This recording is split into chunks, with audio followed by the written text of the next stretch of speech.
هغه کسان چې هغوی ته د فالج مسله وي، ټیک شو، بدن یې شل شوی، نو هغوی دې دا وظیفه وکړي انشاءالله د الله نه امید دی په دې باندې د تیل هم دم کړي، هغې باندې د مالش وکړي. خو چې کله مالش کوي نو دا ده چې دی به پیله په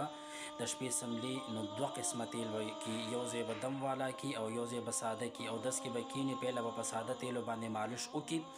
هغې نه پس به 15 منټه پس هغه تیل صفا کړي او بیا به هغې نه پس چې کله هغې صفا کړه نو بیا به په دې دم والا تیلو باندې دی مالش کوي. نو دا وظیفه زه تاسو ته پاس لګوم په دې دغه باندې د تصویر کې دا کومه وظیفه چې تاسو وینئ دا به تاسو کوئ، ټیک شولو. دا به تاسو 7 ځله کوئ، 2 ټیمې یو ځل کوئ او عام داسې چې کله مونځ کوئ نو که 7 ځله هم کولی شوه، که یو ځل هم کم از کم یو ځل هم کولی شوه، 3 دفعه څومره چې تاسو کولی شئ دا وظیفه کوئ، په دې باندې اوبه دموئ، اسکې تمام بدن پې دموئ، انشاءالله چې د چا سخت نه سخت فالج وي هغه به ټیک کېږي. او اجازت دی تاسو ټولو ته خالي زموږ دا ویډیو په خپله تاسو فالو کړئ